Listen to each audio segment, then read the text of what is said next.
I am pleased to announce the opening of the session.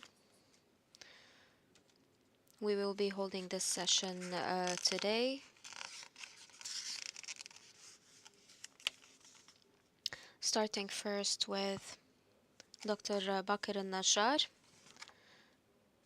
Dr. Bakr al-Najjar is the advisory board member for the Gulf and Arabian Peninsula Studies Unit at the Arab Center for Research and Policy Studies.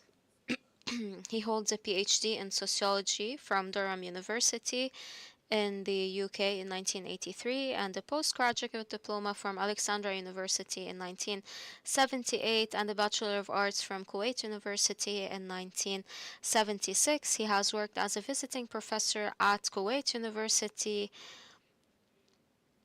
from 2021 till 2024.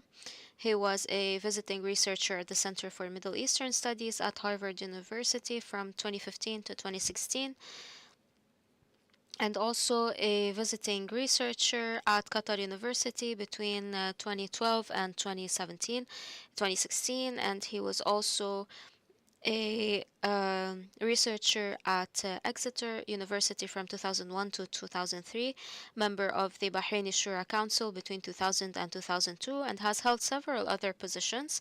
He was also a member of the jury on several international prizes, and he has published more than 100 studies in different fields in religious topics and contemporary topics in the Arab Gulf region. He has also published about democracy and several other topics in his studies. Dr. Bakr will be giving us an intervention in which he will present one of his studies under the title of Cities or Resorts Escaping the Bustle of Overcrowded Gulf Cities. Doctor, the floor is yours. Thank you, Dr. Abdullah. Dr. Al Abdullah, just like Dr. Ramahi, was one of my colleagues during university studies. I am very pleased that he is chairing or moderating this session. In my intervention, I will be focusing on what can be called as artificial cities in the Arab Gulf region. These are the cities that we have seen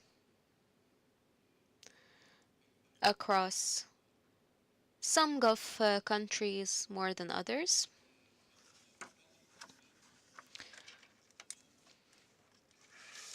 These cities have been established as a result of the spread of consumerism.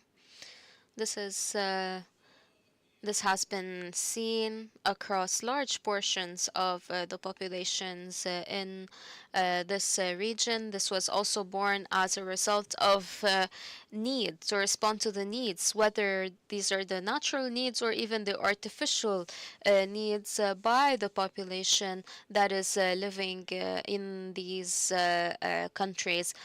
So this was sort of a way to escape from the hustle and bustle of overcrowded Gulf cities. People who reside in these cities or resorts or even artificial cities, if we may say so, these are mainly businessmen and employees in the public sector, and also members of the elite or even members of the middle class or the newly established middle class. These are mainly from citizens or locals or some expats.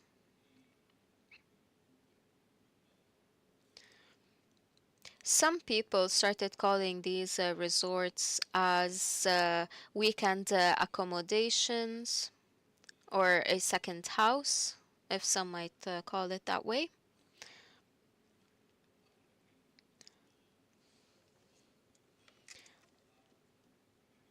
Maybe we could describe those as colonies, let's say, containing people of a certain class, and this does not reflect the other categories or classes in society.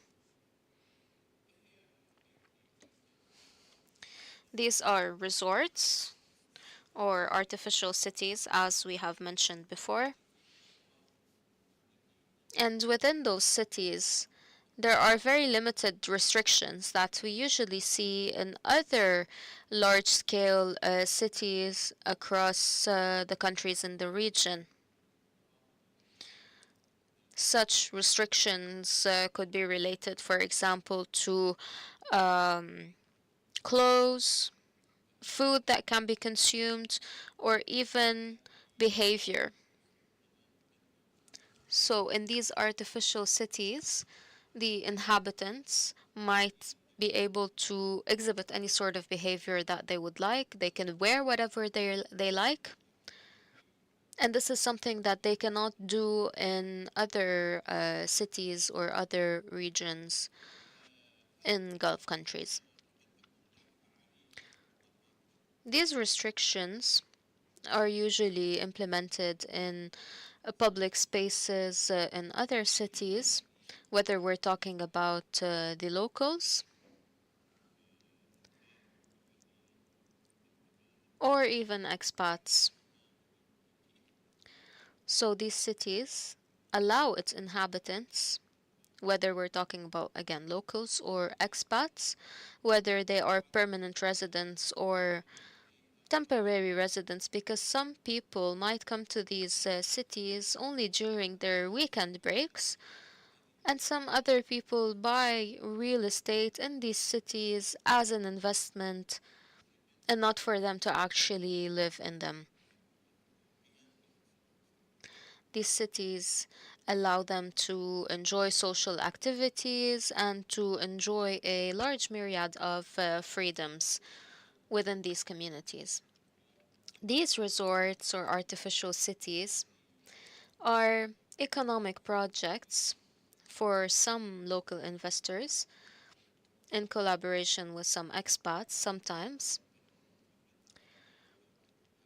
or even for local banks, and sometimes the government might even participate in such investments. These projects are usually implemented on large areas that have been demolished, artificial pieces of land established over the sea, for example. These are the main characteristics that we see for these cities and resorts. Another point that I'm going to mention in my intervention reflects this difference that we see between normal cities inside of these communities and artificial cities.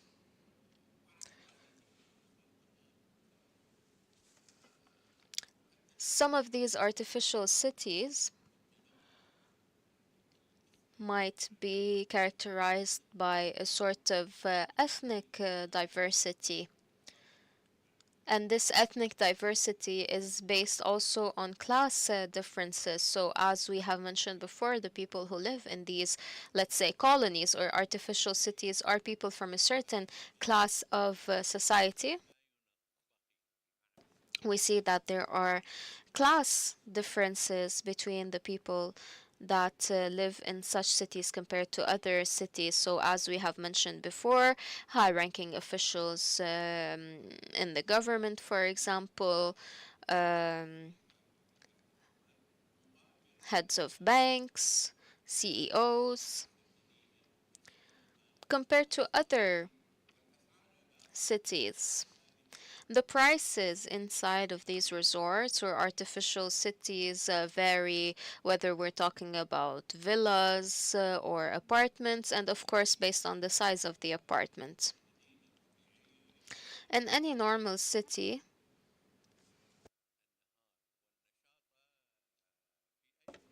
the hours of the day and the night are connected together, and we see activities that span across various days. multiple days at a time. Some cities all are bustling with life for 7 days of the week. These cities are very vibrant, specifically during the weekends. During the weekdays, it is relatively calmer. A third point that I'm going to mention, or even the fourth point that I'm going to mention, is that in Gulf cities, we can see what we may call this clash between modernization and cultural aspects. So, when looking at how people dress and their behavior, we see that it is very different, specifically in those resorts. A large number of the inhabitants of these resorts have adopted modernism. And as we have mentioned before, the majority of the inhabitants of these artificial cities or resorts are primarily expats from the West, from Asia. A large number of them would have high ranking jobs in the public sector or in the private sector.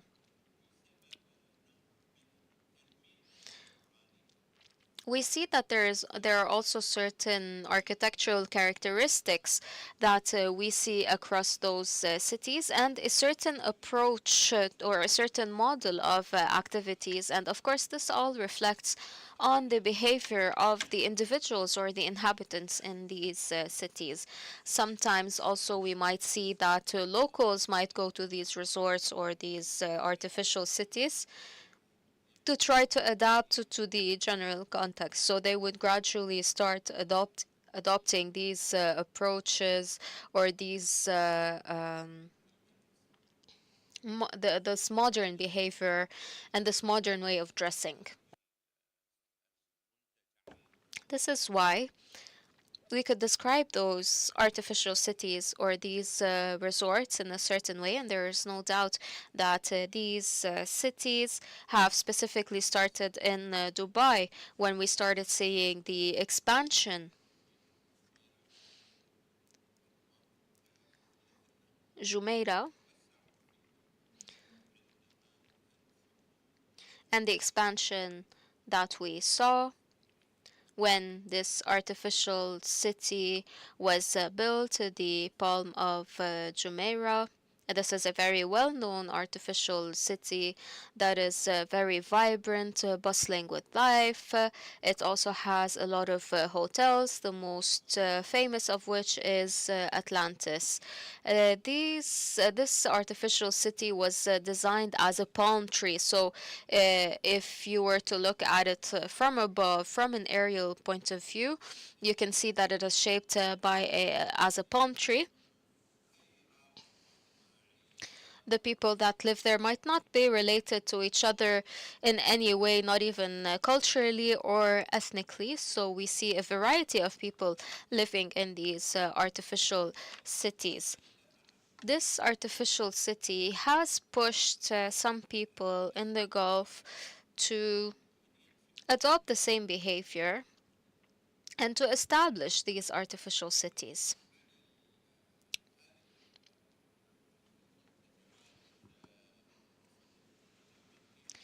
I have classified or broken down these resorts into three types of artificial cities. So they could be, for example, artificial cities centered around one main hotel, for example, with some villas or some compounds found around this main hotel. This could be partly because of local investments. These hotels are usually managed by international hotel chains such as Marriott and so on and so forth.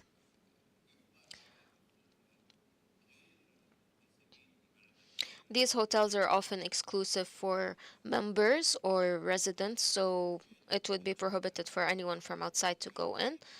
And this prohibition of the entry of non members and non residents gives the residents a sort of exclusivity and a large range of freedoms that might not be available to them in other hotels that are not part of the big resorts. So they can dress as they like, they can eat and drink whatever they like, and they can act however they like.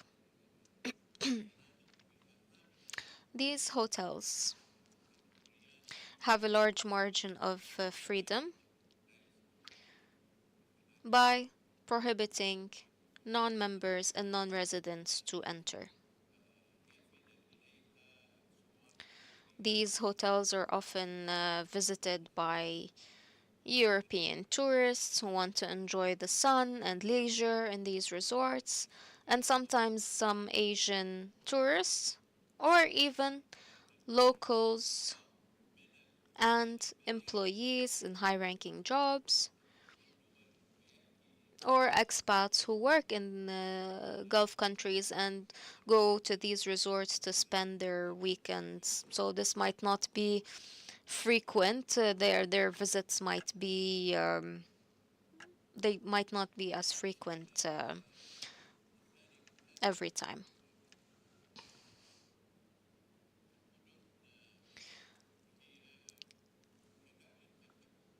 These cities might sometimes be closed for its residents. So not in terms of entry and exit, just they might be characterized by a sort of characteristic having been built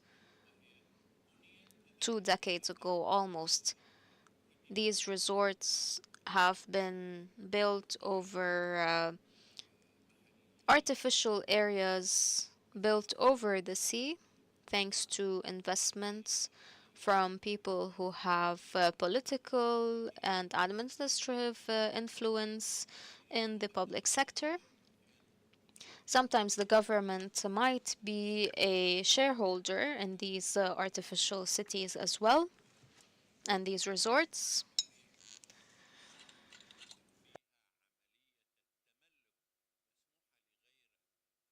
And in these cities, non locals or expats would be permitted to buy and own.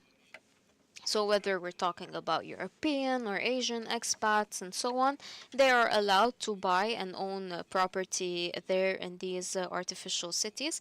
And sometimes some of these expats might buy more than one property as an investment, whether on the short term or on the long term. And this is why we have seen a lot of investments being directed towards property, specifically apartments in these artificial cities.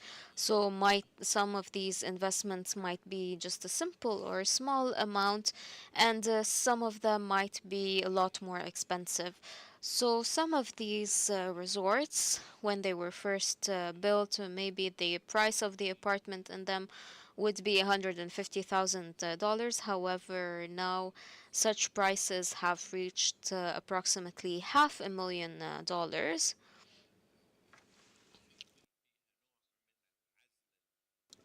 And the more these apartments become expensive, the more we see a sort of societal isolation due to the separation of classes, because some people might be able to afford these apartments and some might not be able to.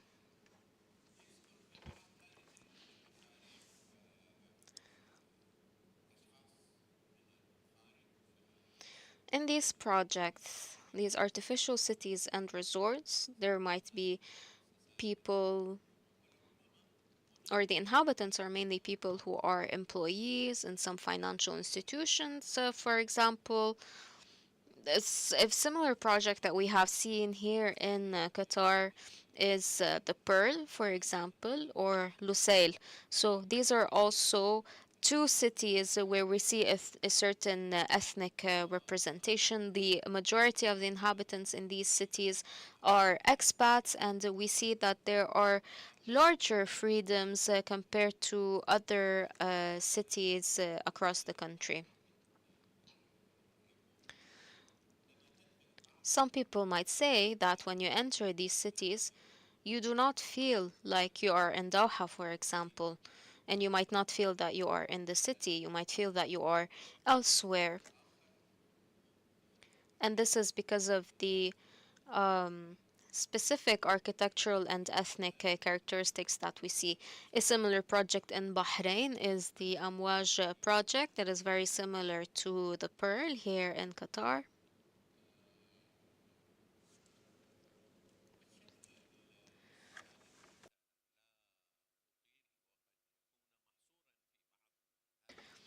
A third form of these artificial cities and resorts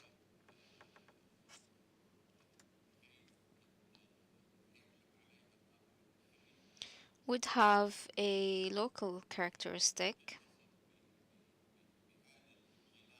They might be characterized by a sort of um, closeness. So there are projects that were implemented as an investment by certain companies and some financial centers and some merchants, for example.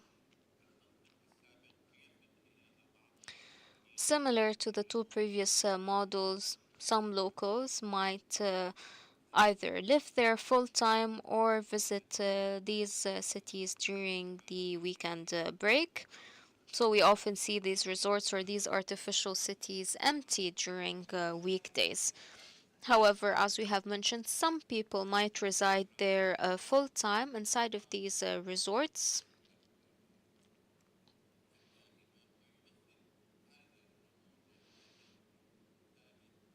This is the third model that we can see, for example, in Al Durra Resort in Bahrain. It is a closed resort. It has only one main gate through which you can enter, and the security at the door would ask you if you wanted to go in, who you're visiting exactly. So it's not open for everyone, not like the Pearl or Amwaj or Palm Jumeirah, for example, where anyone can enter. It is open to the public. In Al Durra in Bahrain, it is closed. It is exclusive for the residents there. And therefore, there's also a large scale of freedoms that is available to the residents. Such cities are for people who want to enjoy a large scale of freedoms away from any watching eyes. So, the conclusion of this presentation is as follows. These artificial cities are quite different from other Gulf cities. And of course, they are different from one country to another. So, between Dubai and Bahrain and Doha, these artificial cities would be different, specifically in terms of their structure or in terms of the freedoms that are available to the residents or the inhabitants of these cities. Some of these cities, as we have mentioned before, have a more of a local characteristic.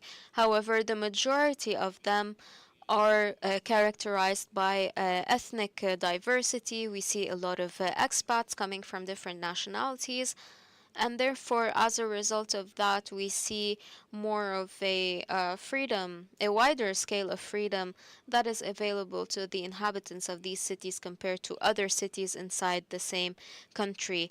The lifestyle there would be different from other urban cities in the country. Thank you.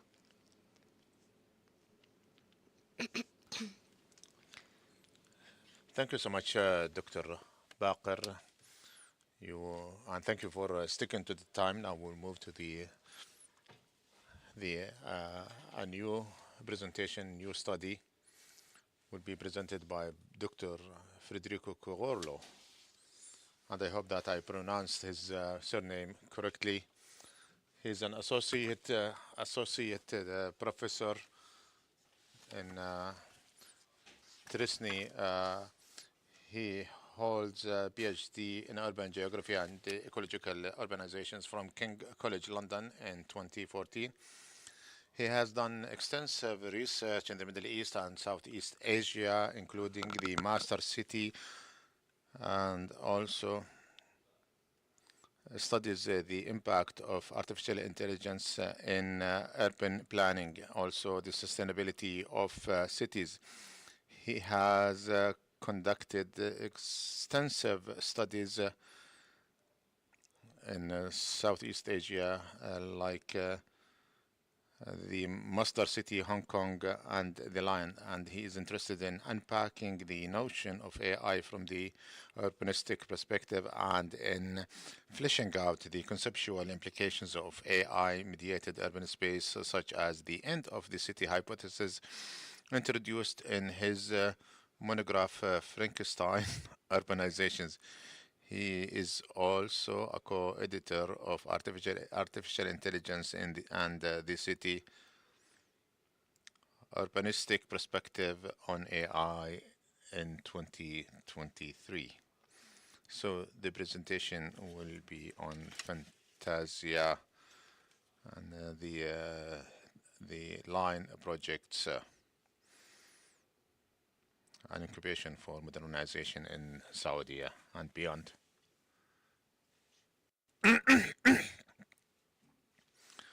Mic is not on. نعم. السلام عليكم ورحمة الله. من دواعي سروري أن أتواجد معكم وأشكركم. Experience so far. In this presentation, we're going to look at the complex relationship that there has been for a long time between Gulf cities and modernity, also something that resonates with the previous presentation and many presentations over the past couple of days, and many excellent questions from the audience about the impact of modernity on Gulf cities, culture, and design. And we know that indeed these tensions are present and are important in the context of the urbanization of the Gulf, in relation, for example, to the limits of building huge cities in desert environments, lacking natural resources such as fresh water, but also the tension between Islam and modernity, in the sense that for a very long time we've seen how modern visions of the city can clash against norms, long-standing norms grounded in religion. And so these are the tensions that I'm trying to flesh out and to make sense together with you today, focusing on the line and urban projects, as we know, under development in Saudi Arabia. Very, very ambitious urban projects, probably the most ambitious projects that we've ever seen in the Gulf.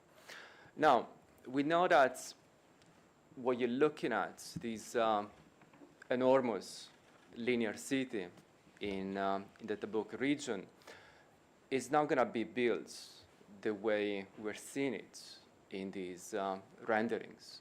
There is a huge literature in urban studies on experimental cities, showing how experimental cities are never realized the way they are originally envisioned.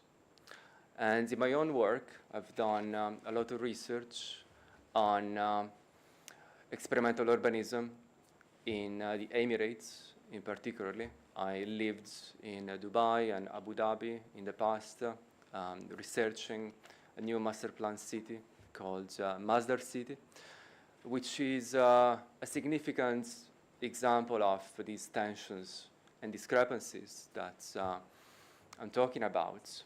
So a city that was envisioned by architects, Foster and Partners, and the Emirati royal family in a certain way, but then was realized in a different manner. So we know that in relation to the line, it is not going to be built the way it's been presented.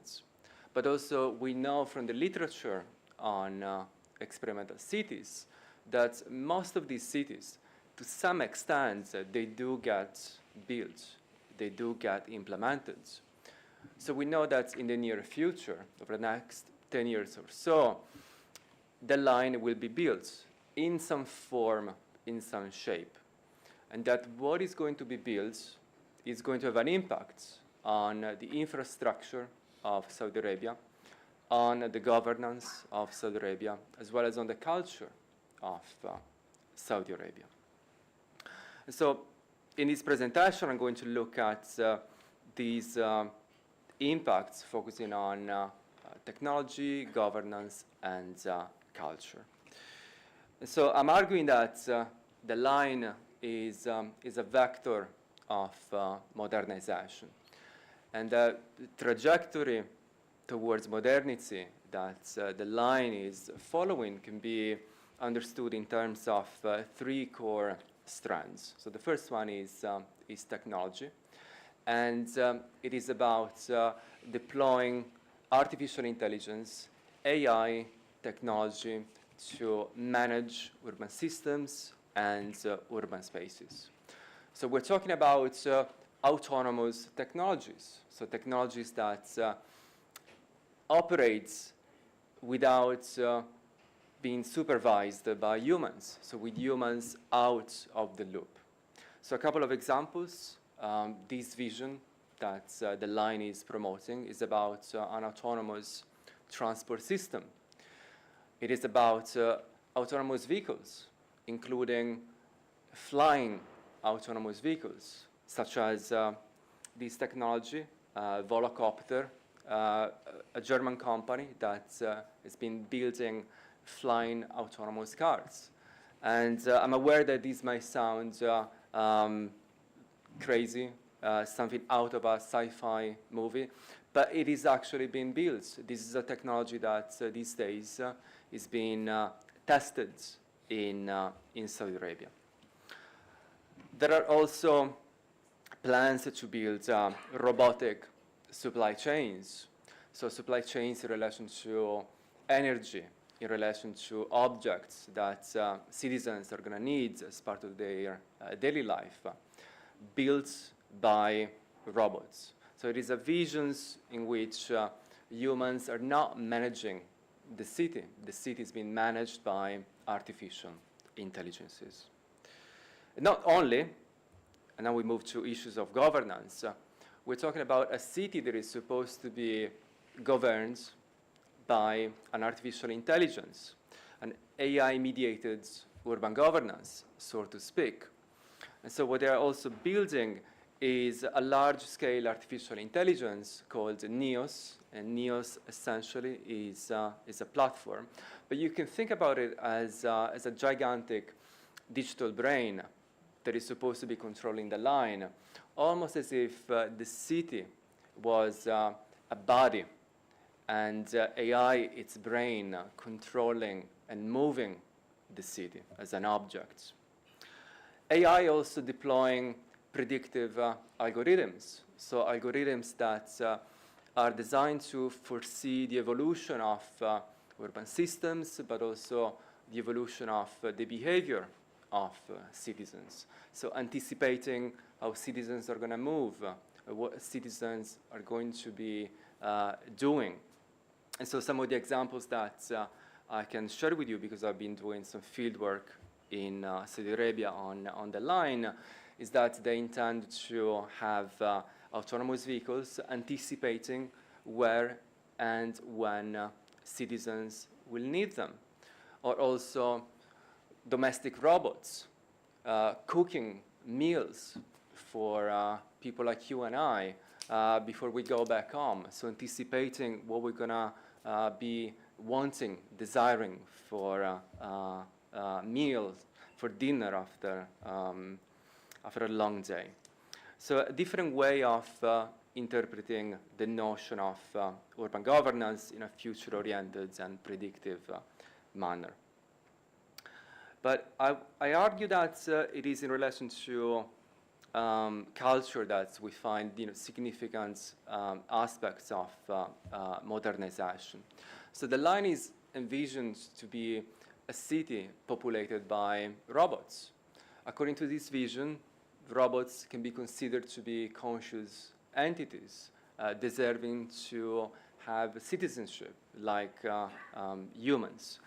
And this vision has already been to some extent implemented, and you probably know that in 2017, when the NEOM initiative was launched, a robot named Sophia, built by an international company called Anson Robotics, was officially made a Saudi citizen. So it is a vision that to some extent is already becoming a reality in the context of Saudi Arabia.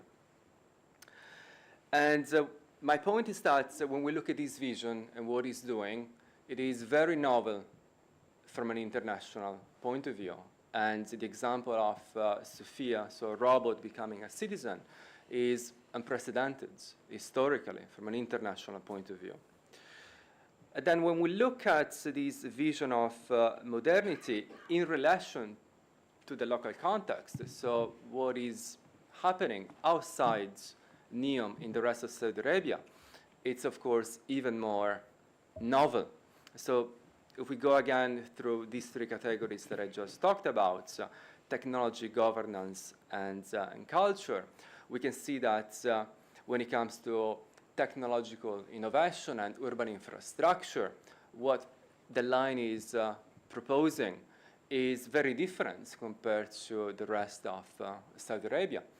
Saudi Arabia has had a very limited and recent experience in smart urbanism, starting only in 2017, so roughly 7 years ago.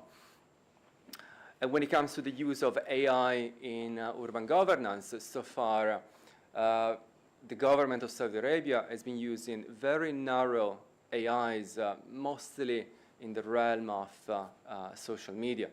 So what the line is trying to do with NEOS as a gigantic digital brain predicting the future of urban systems and controlling them in a predictive manner is absolutely unprecedented if we look at how governance function normally in Saudi cities.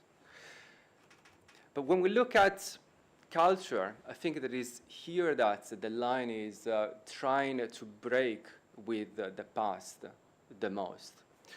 And so in Saudi Arabia, according to Wahhabism, which as we know is the dominant faith in the Kingdom of Saudi Arabia, one has to be or become Muslim in order to be a citizen in the Kingdom of Saudi Arabia. This has been the norm since the foundation of the Kingdom of Saudi Arabia. Now, I think it's fair to say that this condition cannot be applied to robots like Sophia, because we cannot consider robots to be religious subjects. So there is a strong tension between the vision of modernity that the line is pushing forwards and the local Saudi context. So the question is why? And where is this tension coming from?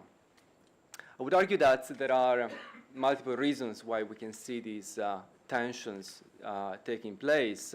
One in particular that I want to focus on to conclude my presentation is in relation to the kind of culture that is inspiring the project, the aesthetics of it as well.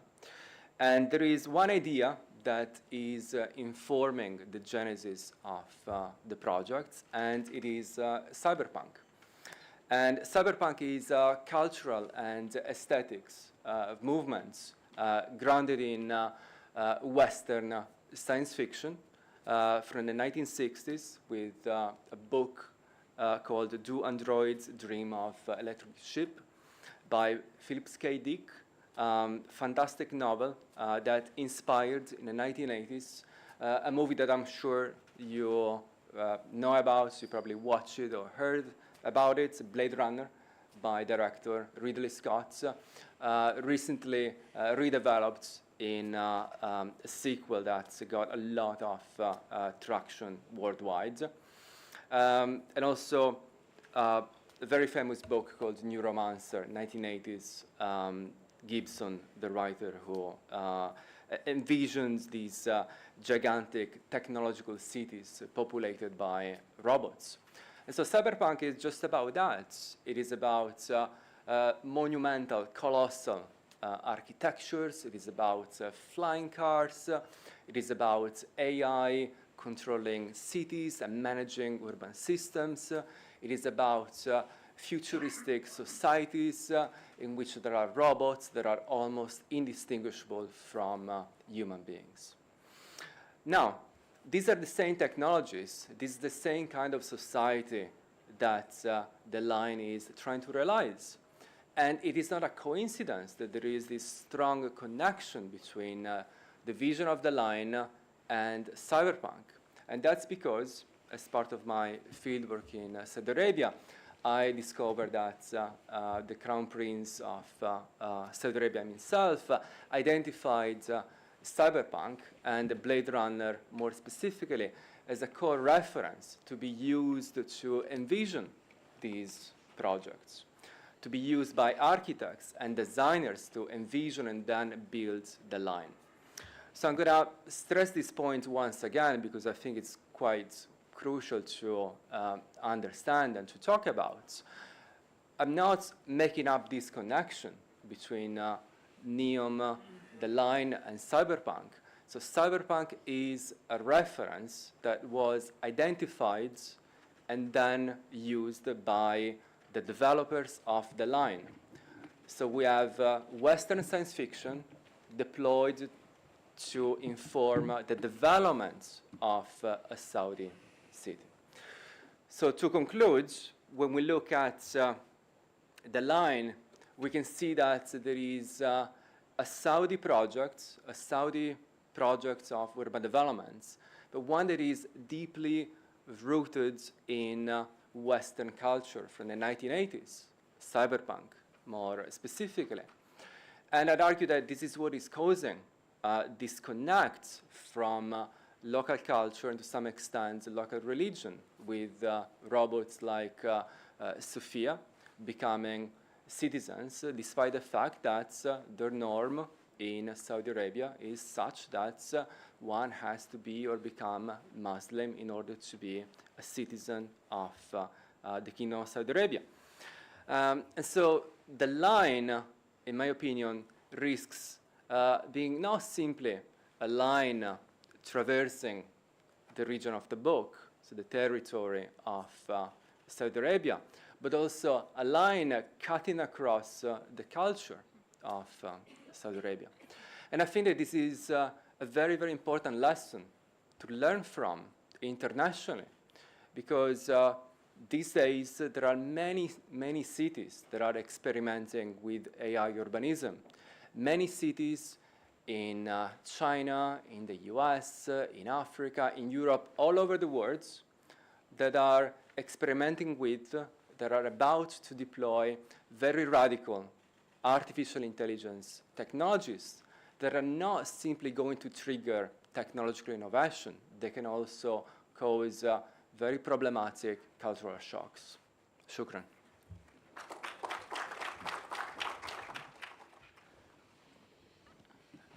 Thank you, Dr. Federico, for this lecture. محاضرة. الآن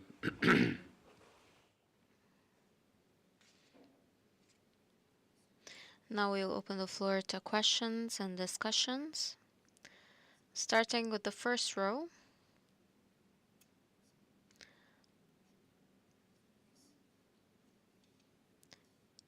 Thank you. With regards to Dr. Bakir, thank you for your presentation, and thank you for the ideas that you have presented in this creative paper. that can develop into further research. I would like to focus here on three cities, one in Bahrain, one in Qatar, and one in Dubai in the UAE. Of course, each of these cities, whether we're talking about Jumeirah the Palm in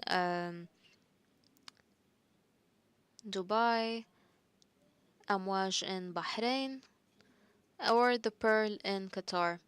So these three cities have a sort of a cultural dimension related to the Gulf culture. However, they might sometimes be different from the reality that we see in the Gulf. So we try to establish the sort of culture inside of these cities.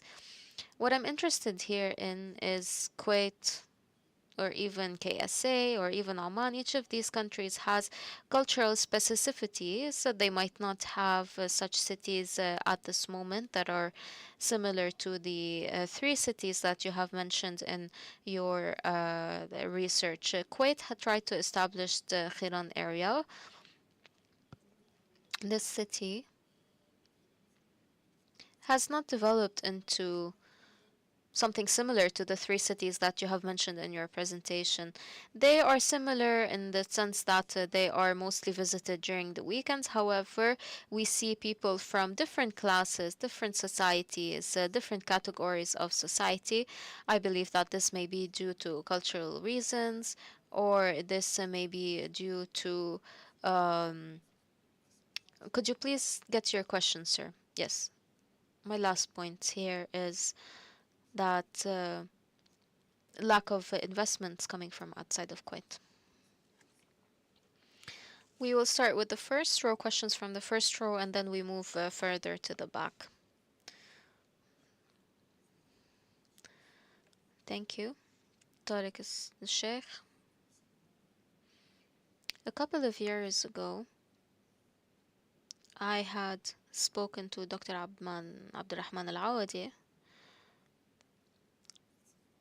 We had talked about the impact of ships in the Gulf that carry 5 million barrels every year. And then after that, I had spoken to him again. And then this number had increased to 90 million barrels. Here we're talking about oil barrels.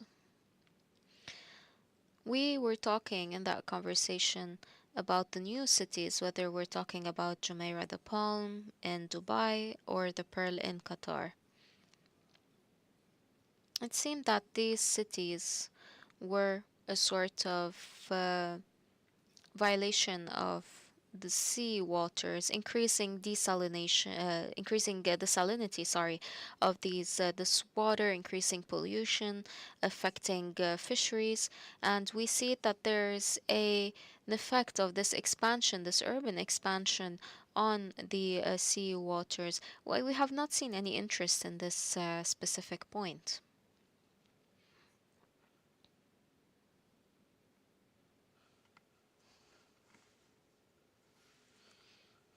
Thank you, Mr. Bakr. With regards to the artificial cities, in fact, Bahrain has established a specific model of artificial cities. I had a property in Amwaj city. I had bought it 3 years ago. The artificial city of Amwaj had its own sovereignty, whether we look at it from the legal perspective. Even the street names are different than the conventional street names in other parts of the country. The security authorities were specific to that artificial cities, and we know that there are certain historical and political aspects or characteristics. I had spoken to one of the journalists in Bloomberg. We had talked about the complementary processes that we see in these areas related to oil resources. these cities are based on an idea of accumulation by disposition. So you would be expanding at the expense of something else. So I believe that this is a phenomenon that we see across the um, different Gulf countries. We have seen hundreds of kilometers of seafronts that have disappeared as a result of building these artificial cities, and this has rid these areas of the historical specificities. People have lost their relationship to the coast, to the seas. So we see that these cities are sites of accumulation with consumerism surplus, ridding the indigenous people of these lands of the historical and cultural aspect. So we see that in Bahrain, this is something that we have witnessed. We are ridding the people there of their identity by causing these seafronts to disappear and these coastal areas to disappear as a result of building these artificial cities. This might be a sensitive topic, but it is very important for us to talk about this. There was a parliamentary movement in the year 2006 as a result of an investigation that was launched into the transparency of these processes. If we were to look at the land registries, we had discovered that public areas have turned into private areas, and the government did not profit financially from any of these projects. Mustafa bin Hamouche, professor in architecture and urbanism. Mr. Federico, about the project of the line. Historically, I think there is a strong precedent for this project, that is Le Corbusier in 1930. He has the Plan Obus that has 12 kilometers in Algiers. Fortunately, that it was not applied, but that gives us a lesson that architecture is not urbanism, that we cannot make city from architecture. It's not duplicating or something, the scale of architecture that we make a city. And this is the big mistake that is happening now in the Gulf cities, that it is an aggregate of architectures. But urbanism is practically absent. And it is a sort of a simplest approach to project and to the city. Maybe the IA, I don't know how, because the project was decided in physical form before any IA consideration. So this just to comment about the origin of the idea of the line. The second comment for بروفيسور بكر نجار الأستاذ على المنتجعات. أنا يعني دائما نستحضر. If we look at these projects, if we reflect back to some projects in Algeria, there was a policy of WWW that was adopted in our country. It was an approach to tourism, women, water, and wine. The French had established multiple resorts to revitalize the Algerian culture, and a lot of people are, let's say, fans of these such projects. They have tried to develop our culture. And so the tourists, upon visiting these areas, they want to see and live a sort of experience to enjoy things to the max, not at in the European way, but by experiencing certain traditions or certain cultural aspects. So these cities were often divided based on ethical, and a lot of these cities were established for tourism purposes.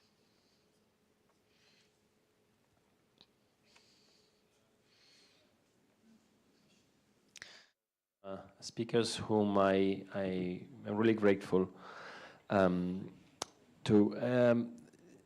So in a previous work with colleague Professor Harvey Mollich, we in a way argued that there is one concept that can help explain this friction between modernization and in a way the continuity in the power structure.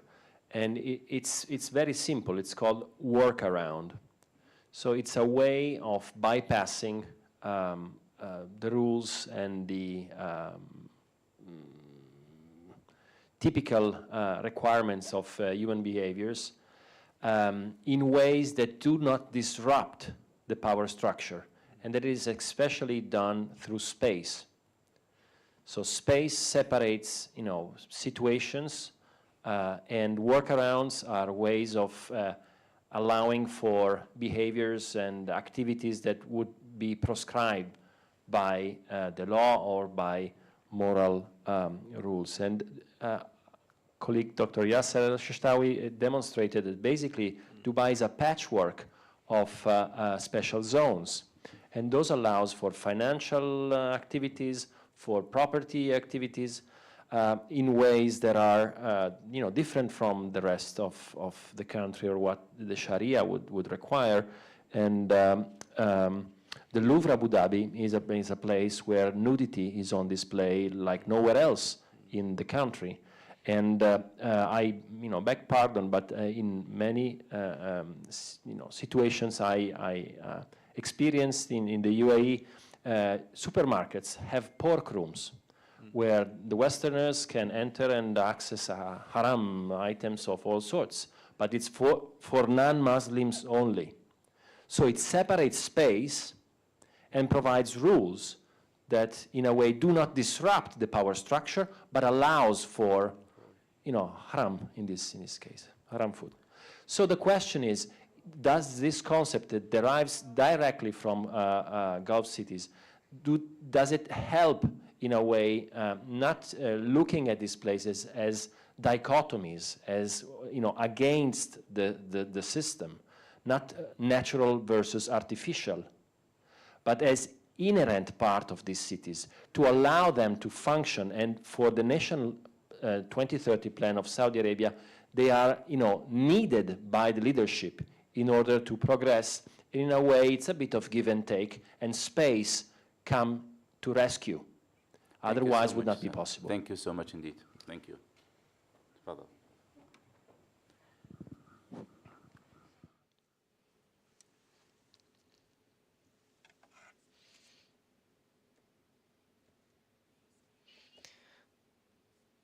I have a question to Dr. Bakr and another to Professor Federico. Dr. Bakr, I believe that you agree with me in saying that such societies and such iconic real estate development is an expansion of a Gulf societies based on the success that we saw in the Dubai model. So all of the expansion that we have seen and this effort to create a new way of life is merely but a repetition of the success of the Dubai model. So this is something that has been embraced by the authorities and by the public. السؤال الآن لبروفيسور فيدريكو. My understanding is that you're working in Saudi Arabia, you're conducting your research in Saudi Arabia. And I was kind of puzzled that you're not aware that the line project is downsized big time, substantially. And this downsizing is related to a sort of, or at least I hope, that this is a realization of we need to stop the fantasization of urbanity in the Gulf. And I was hoping that you would shed some light on that, because you didn't mention at all that this project is downsized big time. My second point, or my second question to you also, that I was kind of confused between Sophia, who's becoming a Saudi citizen now, and how you relate this to being Muslim and non-Muslim, and also how this is not raising a question regarding and why Kumar is not a Saudi citizen, why Shakhtar is not a Saudi citizen, why Abdullah and Muhammad are not Saudi citizens. And the interpretation might be is that Sophia is creating or contributing to this fantasization again, that Saudi Arabia is giving the nationality for a robot and not to Shakhtar and Abdullah. Thank you. شكرا شكرا وصلت الفكرة. من عندنا هناك. Yes, please. Yes, my question goes to Federico as well. And excuse me for speaking in English. I'm wondering, what are the lessons? Because you yourself said that this is not likely to be implemented completely. And I mean, you have autonomous transport. You have it in London with a light railway. You have it in Al Ola with autonomous cars, which, interestingly enough, always need for your security, and I'm quoting the guy who was doing it, somebody who is actually present. So you don't have a conductor, but you have somebody present who actually looks at the electronics. So I'm just wondering, can we already talk of lessons here? Thank you. تفضل أستاذ.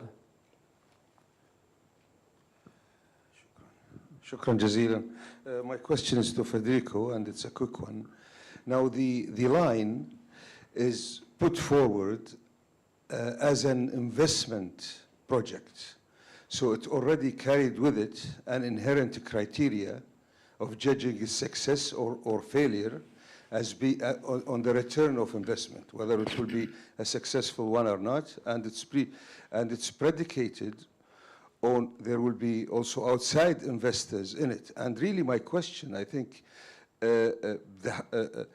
what would you say about the prospects of the line as an investment project, given, and as the gentleman was alluding to, said before, it has been downsized in order to minimize the cost. So I think you need first to address this, the question whether it is a viable investment project or not. You know, everything else I would say, according to the line, is secondary. Thank you. شكرا دكتور. تفضل دكتور سعد، بس عندنا مداخلة بعدك الله يخلي على أساس الوقت. تفضل دكتور سعد. No problem. يلا مشكلة بنحاول أن. شكرا دكتور. الجميع. أنا Thank you, لملاحظة. Doctor. I have a remark here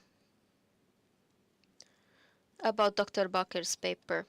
I had noticed that there was a problematic with some of the terminology. Dr. Bakir used the various terminologies to describe this new construct in various countries in the Gulf region. He had referred to them first as resorts, and then colonies, and then artificial cities.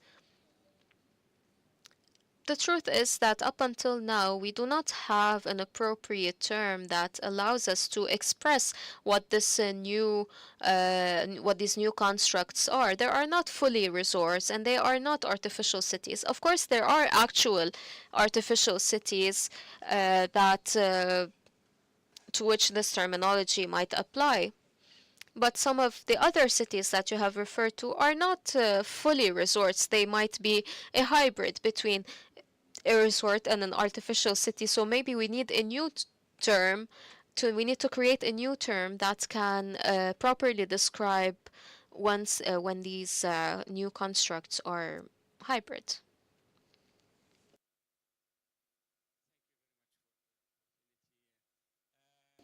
شكرا جزيلا. سؤالي موجه لفريدريكو. أعتقد أن هناك عدة مشاريع مشابهة لذا لاين فشلت في السابق وتستخدم فقط لدواعي الانضمام إلى جهود العالم. By SOM that was supposed to be completed in Jeddah, and it stopped because it's a financial infeasibility and of course lack of financing, and also it is not associated with the current regime. So I think every generation provides its landmarks and fantasies that are all provided by architects from the West as money drain pipelines to channel the money of the oil to Europe and the US. And these fantasies are all over the place in the Gulf countries. And as Dr. Ali said, we heard recently that the Nile is becoming 10%, like 1.7 miles of its size, and just as a test ground. And most probably it will, because it's unsustainable, it is just made for branding.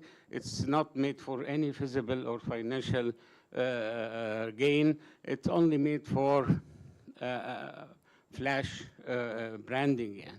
And I think the first paper about the gated communities, or the also, there was always a question, who is gated? Is it the people inside or the people outside? شكرا أستاذ. And Thank you so much. this is also I have to going. سامحوني بس أن الوقت طفنا تقريبا 20 دقيقة فتفضل دكتور عندك 5 دقائق. Now we'll be answering the question. Dr. Bakr, you have 5 minutes to answer the questions.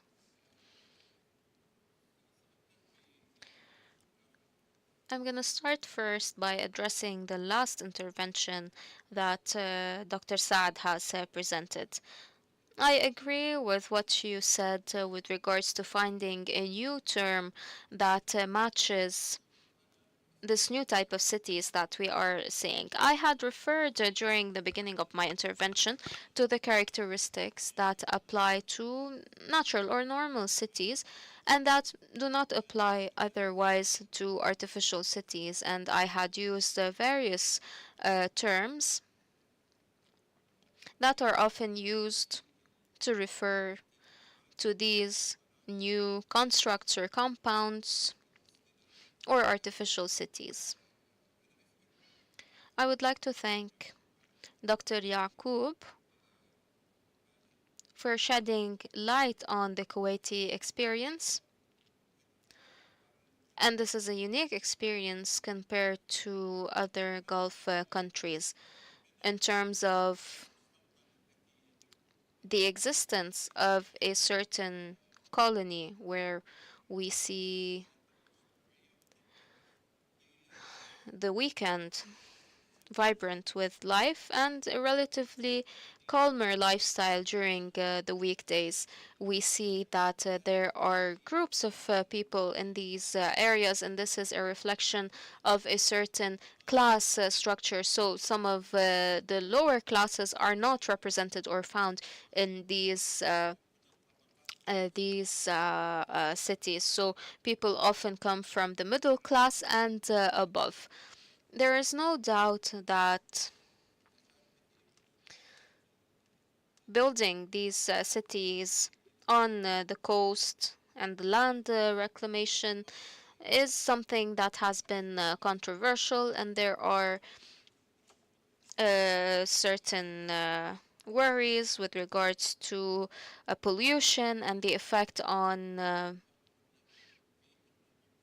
the sea life and fish in this area. There are sometimes concerns about floods that can cause some parts of these artificial cities to be drifted away. These resorts are an extension of previous ideas that might have started, for example, in Algeria and in other societies that attract tourists, for example, from other countries, and we see that there is a wide array of freedoms that are available in these artificial cities and that are not usually available in other normal cities, let's say, in these countries. And we have also mentioned that some restrictions do not apply in these artificial cities. This might be a source of worry or bother for some people. And often on the other side of the spectrum, some people might be bothered with the tightening of restrictions. So this is why in such cities we see less restrictions in some cities where we see people coming from different nationalities, coming from other countries, for example, and of course there are economic interests and a need to respond to the new requirements of such lifestyle and all of the changes that that come as a result of that. We have said that Dubai is an influential model for multiple projects in various Gulf cities. It is important to note here that many businessmen, influential businessmen, often refer to Dubai. They tell their local authorities that they need to look at Dubai and to copy this model, but there is no doubt that there is political and societal costs of such a model that some people in some societies cannot handle in the Gulf region. I conclude by referring to a comment that was mentioned with regards to Dubai having created free trade zones. And then after that, Oman copied this model. These societies often have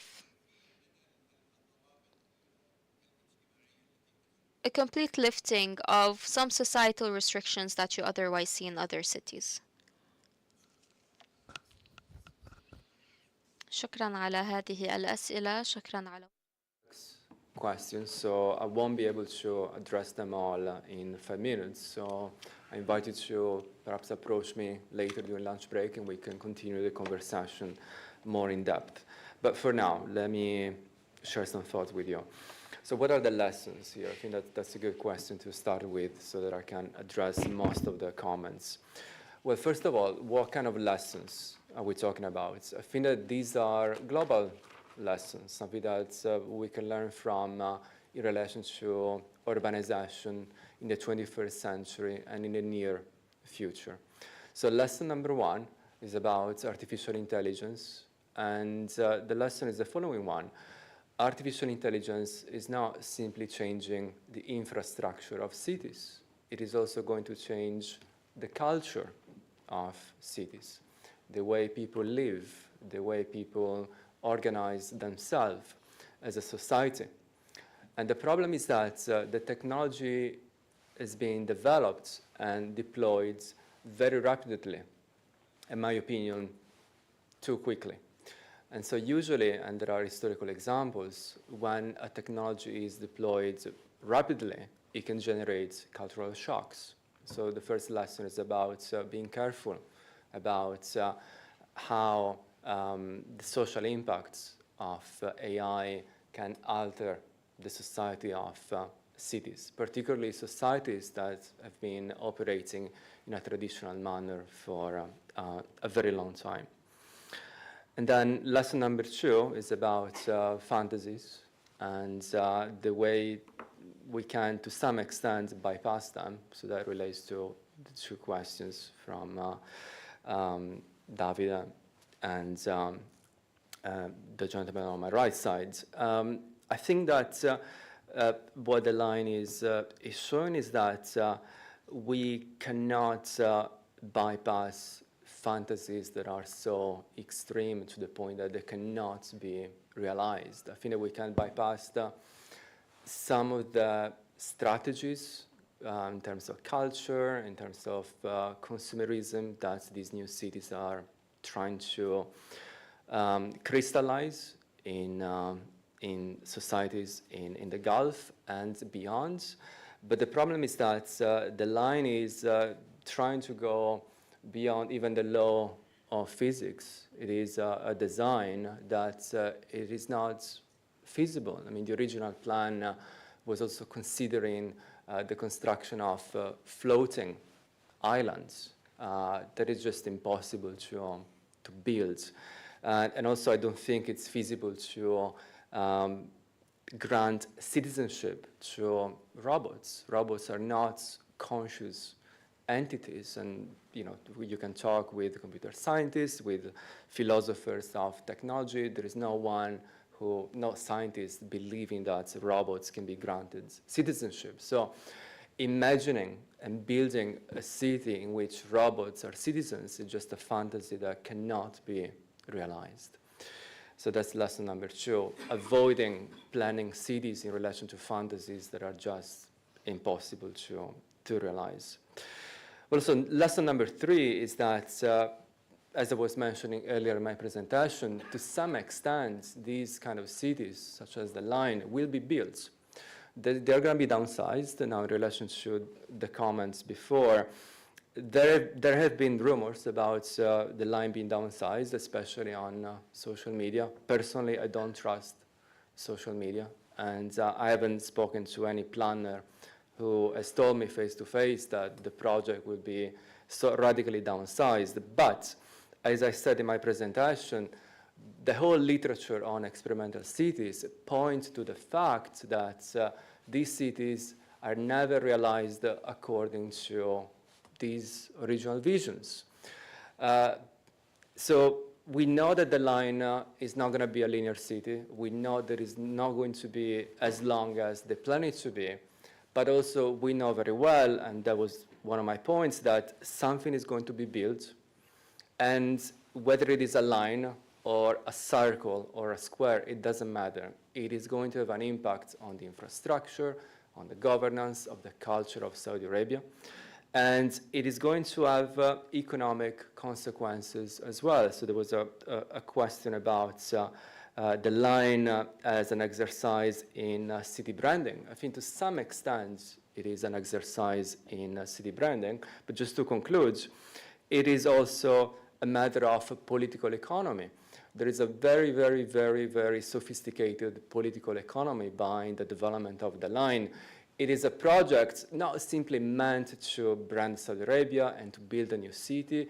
It is about diversifying the economy of Saudi Arabia by attracting foreign companies such as Volocopter that I was talking about, AI companies, so to create new jobs in Saudi Arabia, because that's what they need to create a sustainable economy. Thank you so much indeed. نشكر الضيفين على التقديم ما بعد الأسئلة والمناقشة. Papers, thank you also for participating in the discussion. I wish you all a wonderful day. And now we move on to the coffee break. Thank you.